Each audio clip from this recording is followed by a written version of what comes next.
Hello everyone, তো good evening. তো দেখো আমরা 8টার সময় এখান থেকে বেরিয়ে পড়েছি।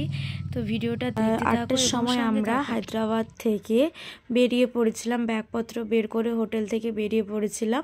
টোটো করে কিছুটা আসার পর এয়ারপোর্টে যাওয়ার জন্য একটা ট্যাক্সি নিয়েছিলাম। তো এই দেখো সেই ট্যাক্সিটা দাঁড়িয়ে আছে, আর আমার বরমশাই গিয়েছে ওখানে কিছু খাওয়ার কিনতে। কারণ ওই দেখো ওখানে কিছু খাওয়ার কিনতে, কারণ খাওয়ার এয়ারপোর্টে এত দাম যে খাওয়া যাবে না, সেই কারণে এখান থেকেই ভালো ফুডলি খাওয়ার কিনে নিয়ে গেছিলাম। এখানেও কিনেছিল চিকেন রোল আর আলুর চিপস। তো তারপরে দেখো আমরা ওখান থেকে গাড়ি ছেড়ে দিলাম। ছাড়ার পর এখানে বাইরের ভিউটা, জাস্ট রাত্রেবেলা হায়দ্রাবাদের ভিউটা দেখো। প্রচণ্ড জায়গা, মানে রাস্তাঘাট খুব পরিষ্কার পরিচ্ছন্ন। এমনিতেই এয়ারপোর্টে যাওয়ার জন্য যে রাস্তা থাকে পরিষ্কার পরিচ্ছন্নই থাকে। তো দেখো কথা বলতে বলতে এয়ারপোর্টে পৌঁছেও গেলাম। তারপরে লাগেজগুলো নেওয়ার জন্য বাইরে আমাদেরকে ট্যাক্সি ছেড়ে চলে গেছে। লাগেজগুলো নিয়ে যাওয়ার জন্য প্রথমে একটা নিয়ে চলে গেল ক্যারি, তারপরে ওর ওপরেই সমস্ত কিছু তুলে নিয়ে আমরা চলে গেলাম। তো তারপরে তোমরা জানো ফার্স্টে এই লাগেজগুলোকে আগে আমাদেরকে ট্রান্সফার করতে হবে, তারপর আমরা অন্য কিছুতে বসতে পারবো। কিন্তু গাইস লাগেজগুলো তোলার পর কিছুটা এগিয়ে যাওয়ার পর হঠাৎ আমার বরমশাইয়ের ফোনে একটা SMS আসে। তো SMSটা দেখে আমাদের মাথায় পুরো হাত। SMSটা ছিল আমাদের ফ্লাইটের টাইম ছিল 11টা 10। তো SMS আসে আমাদের ফ্লাইট ডিলে হয়ে সেটা হয়েছে 12টা 50-এ। তো তারপর আমি আর আমার বরমশাই ভাবছিলাম যে কিভাবে টাইম পাস করব। তো তারপর দেখো আমরা আধার কার্ড মানে আমাদের ID দেখিয়ে ভেতরে চলে গেলাম। তো সেখানে ভেতরে যাওয়ার ফার্স্ট আমাদেরকে ID দেখিয়ে ঢুকতে হবে। তো ID দেখিয়ে ঢোকার পর দুজনের ID দেখালাম আলাদা আলাদাভাবে, যেহেতু টিকিটটা আলাদাভাবে কাটা হয়েছে। তারপর দেখো এখানে আমরা এলাম, কারণ হচ্ছে যে এর এক একটা যেমন আমাদের কলকাতা এয়ারপোর্টে ব্যাগ রাখার জন্য সেরকম ভাগ নেই, জাস্ট বিজনেস ভাগ আছে আর সাইডে আদার্সগুলো ভাগ আছে। আর এখানে এয়ারপোর্টে যেই প্লেনের মধ্যে তোমরা যাবে সেই প্লেন ভাগ হয়ে আছে।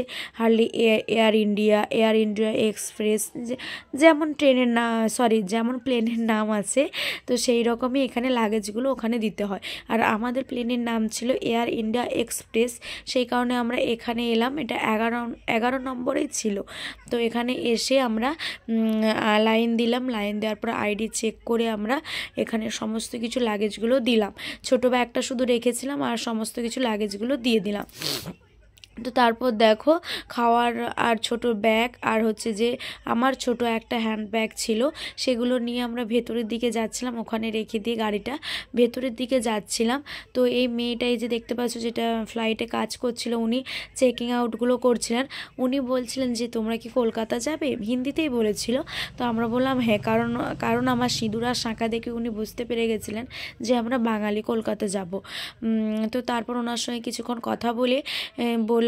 তারপরে আমার বরমশাই বললো 12টা 50-এ যখন ফ্লাইট, তাহলে পুরো এয়ারপোর্টটা একবার ঘুরে নাও, তার কারণ এতটা টাইম তো কিছু একটা দিয়ে কাটাতে হবে। তারপর দেখছিলাম আমাদের কলকাতা এয়ারপোর্টে এত দোকান নেই ভেতরে, কিন্তু হায়দ্রাবাদ এয়ারপোর্টে এত দোকান গাইস, এত জুয়েলারি শপ, ইয়ারিং শপ, ব্যাগের শপ, চুড়িদারের শপ, তারপরে হচ্ছে যে এই সমস্ত জুয়েলারি শপ, ঘড়ির শপ, সমস্ত কিছু এগুলো একটু ঘুরে ঘুরে দেখছিলাম। তো তারপর আমার এখান থেকে একটা জুয়েলারি পছন্দ হয়, কিন্তু দামটা এতটাই যে আর নেই না।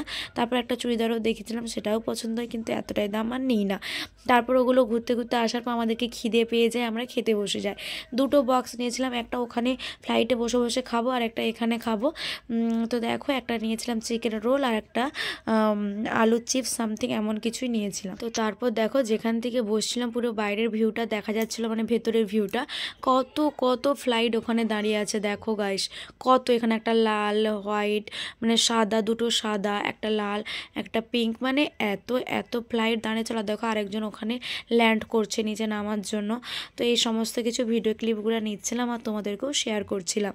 তো দেখো তারপরে আমার বরমশাই বললো চলো একটু এগিয়ে যাই, কারণ যেখানে আমাদের এয়ার ইন্ডিয়াতে ফ্লাইটটা যেতে হবে সেখানে অনেকটা নিচে নামতে হবে। সেই কারণে আমরা আবার খাওয়া দাওয়া করে রেস্ট নিয়ে নেমে এলাম। তো দেখো রেস্ট নিতে যাচ্ছিলাম আর একটু ছোটোখাটো ভিডিও বানালাম, একটু ছোটোখাটো ছবি তুললাম, তারপরে সমস্ত কিছু দেখলাম, চুড়িদারের সব, জুয়েলারির সব, এই সমস্ত কিছু দেখলাম। দেখতে দেখতে আমাদেরকে নিচে নামতে হবে এটা নিয়ে, লাগেজটা নিয়ে, সেই কারণে আমরা নিচের উদ্দেশ্যে চলে এলাম। তো নিচে যাওয়ার জন্য এখানে লিফটে করেই যাব, কারণ অতটা নিচে সিঁড়ি হেঁটে যাওয়া সম্ভব নয়। এখানে তো তোমরা জানো এয়ারপোর্ট মানে পদে পদে লিফট। তো তারপর আমরা লিফটে করে নেমে গেলাম। তো নেমে যাওয়ার পর এখানে একটু কিছু ভিডিও নিলাম, তারপরে নেওয়ার পর আমরা আবার সোজা আমাদের জায়গাকে চলে গেলাম, কারণ ভাবলাম যে চলো জায়গার মধ্যে বসে থাকাই বেটার। তো তারপর গাইস একটা দুঃখের খবর, আমাদের 12:50 থেকে আমাদের ফ্লাইট ছাড়তে সময় হয়েছিল 2টো, মানে কতটা ডিলে হয়েছে একবার ভাবো। 2টোর সময় আমরা এখানে পৌঁছেছি, বাসে করে ফার্স্টে নিয়ে এসেছে, তারপর এখানে ফ্লাইটের কাছে নামিয়েছে। তো দেখো এটা হচ্ছে এয়ার ইন্ডিয়া এক্সপ্রেস। 2টোর সময় নেমেছি, ওখানে কিছু ছবি তুললাম। এতটুকুনও মুড ছিল না ছবি বা ভিডিও করার, কারণ রাত্রি 2টো অবধি ওখানে বসে আছি, সেখানে বেরিয়েছি সন্ধ্যে 8টের সময়, পুরো রাতটা বেকার। তো তারপর একটা ছোটোখাটো গন্ডগোল হয়, উনি যে বসে আছেন ফোন নিয়ে কথা বলছেন, ওনার সিট নম্বর 101A আর আমাদের সিট নম্বর 101A। তো সেই কারণে একটু সমস্যায়, উনি কোনো মানে টিকিটটা ভালো করে দেখেইনি। তারপর আমার বরমশাই ওখানে যে মেয়েগুলো থাকে তাকে ডেকে বললো যে ম্যাম দেখুন কিছু একটা প্রবলেম হয়েছে। উনি তারপরে চেক করে বললেন যে আপনার ভুল হচ্ছে, আপনার সিট নাম্বার 101 না, আপনার সিট নাম্বার 80C। তো তারপর উনি, ওই দাদাটা উঠে গেল। উঠে যাওয়ার পর আমরা দুজন পাশাপাশি বললাম 100A 100B আমাদের সিট নাম্বার পড়েছিল। তো তারপর বসলাম। দেখো এখনও ফ্লাইটটা ছাড়েনি, বাইরের ভিউটা জাস্ট দেখো, কত কত ফ্লাইট দাঁড়িয়ে আছে, তোমরা একবার দেখো গাইস। যেহেতু রাত্রে তেমন কিছু আলো ছিল না, সেই কারণে পরিষ্কার হয়তো বোঝা যাচ্ছে না, কিন্তু দেখো কিছু কিছু বোঝা যাচ্ছে, কিছু কিছু বোঝা যাচ্ছে না। তো ওই সাইডে দেখো একটা ফ্লাইট ছেড়েছে, ওই দেখো যাচ্ছে, আর আমাদেরটা ছাড়বে কিছুক্ষণের মধ্যেই। তারপরে দেখো এখানে কত অজস্র ফ্লাইট দাঁড়িয়ে আছে, মানে আমি যেন ভাবছিলাম, আমার বরমশাইকে বলছিলাম যে আমাদের ফ্লাইটটাই ছাড়ার কথা ছিল, আর মনে হয় কোনো মানুষ এয়ারপোর্টে নেই। মানে রাত্রি যেহেতু 11টা থেকে 2টার সময় ছেড়েছে, আমরাই কজন মানুষ বসেছিলাম, ওই ফ্লাইটে যতজন মানুষ ছিল ততজন মানুষই বসেছিল। তো তারপর দেখো গাইস বাইরের ভিউটা দেখতে দেখতে তারপরে ফ্লাইটটা ছাড়বে। তো ছাড়ার পরে আমি আর ভিডিও করতে পারবো না খুব একটা, তার কারণ ওনারা বলছিলেন ফোনটা রেখে দিতে বলেছিলেন। ফোনটা সুইচ অফ হয়ে গেছিলো, টাওয়ার অফ হয়েছিল, কিন্তু তাও ক্যামেরার মধ্যে ভিডিও তোলা যাচ্ছিল, সেই কারণে আমি তুলছিলাম। তো দেখো এই দেখো হালকা হালকা করে জাস্ট একটু এগাচ্ছে, হালকা হালকা করে এগোচ্ছে, তারপর হঠাৎই ওপরে উঠে যাবে। তোমরা জানো যে বসেছো, কিন্তু গাইজ আমার সত্যি কথা বলতে ওপরে ওঠার সময় আর নামার সময় প্রচণ্ড পরিমাণ ভয় লাগে। মিডিলে ভয় লাগে না, কারণ মিডিলটা যেন মনে হয় বাসের মধ্যে বসে আছি, কোনো রিয়াকশান নেই, কোনো কিছু নেই। যেমন বাসে লাক্সারি বাক্সগুলো যেমন হয়, দু সাইডে লোক বসে থাকে, লাগেজ ওপরে রাখার জায়গা থাকে, ঠিক সেম জিনিস হচ্ছে ফ্লাইট। কিন্তু যখন উঠবে আর যখন নামবে তখন একটু ভয় লাগে, প্রচণ্ড পরিমাণেই ভয় লাগে। তো দেখো তারপর হচ্ছে কতটা আমরা উঠে গেছি, দেখো গাইস নিচে দেখো কোথায় আলোগুলো পড়ে আছে, একদম ছোট্ট ছোট্ট করে আলোগুলো পড়ে আছে, আমরা কত উঁচুতে উঠে গেছি। তো দেখো গাইস সত্যি এটা খুব ভয় লাগছিল, দেখো কোথায় আলোগুলো পড়ে আছে, আমরা যাচ্ছিলাম। দেখো দেখো গাইস রাত্রে এইরকম ভিডিও এসেছিলো, এটা যদি দিনের বেলা হতো তাহলে এই যে রোডের ওপর যাচ্ছি এটা তোমরা বুঝতে পারতে, এবং এই যে লাইটিংগুলো এগুলো বুঝতে পারতে, কিন্তু দেখো যেহেতু রাত্রেবেলা শুধু এই ছোটো ছোটো আলোই দেখা যাচ্ছে। তো দেখো এই ফ্লাইটে এইভাবেই উড়ছি আর তোমাদের সাথে ভিডিও শেয়ার করছি। দেখতে পাচ্ছ ফ্লাইটটা লড়ছে, মানে দেখতে পাচ্ছ কেমনভাবে লড়ছে, মানে আমরা ওপরে উঠে যাচ্ছি। তো দেখো গাইস সত্যি এগুলো এক একটা মুহূর্ত সত্যিই খুব মূল্যবান। এবারে দেখো যাদের কাছে গাইস ফ্লাইটটা কোনো ব্যাপার নয়, দিন দুবেলায় চাপে, তাদের কাছে কোনো মূল্যবান না, তারা সবসময় এগুলো মানে উপভোগ করে। যেমন আমার হাজব্যান্ড, সে প্রায় ফ্লাইটে যায় সবসময় হায়দ্রাবাদে হিসাব করার জন্য, কিন্তু আমি তো সবসময় যেতে পারি না, সেই কারণে আমি দুবারই চেপেছিলাম। একবার গিয়েছিলাম বিয়ের পরেই ফার্স্ট হানিমুনে গিয়েছিলাম হায়দ্রাবাদ ঘুরতে, আর এই দ্বিতীয় যাচ্ছিল ব্যাঙ্গালোর থেকে আমরা হায়দ্রাবাদ থেকে বাড়ি এসেছিলাম। দেখো গাইস কতটা উপরে উঠে গেছি আর কতটা আলোগুলো নিচে আছে, তোমরা ভিডিওতে কতটা বুঝতে পারছো জানি না, কিন্তু গাইস বললে বিশ্বাস করবে না, আমরা এতটা উপরে উঠে গেছি, তারপরে লাইটিংগুলো জাস্ট এমন লাগছিল, কোনো ঘর, কোনো গাড়ি, কোনো বাড়ি, কোনো রাস্তা, কোনো কিছু দেখা যাচ্ছিল না, শুধুমাত্র এরকম ছোট্ট ছোট্ট আলোগুলোই দেখা যাচ্ছিল, যেন মনে হয় আকাশের মধ্যে কত তারা মিটমিট করছে।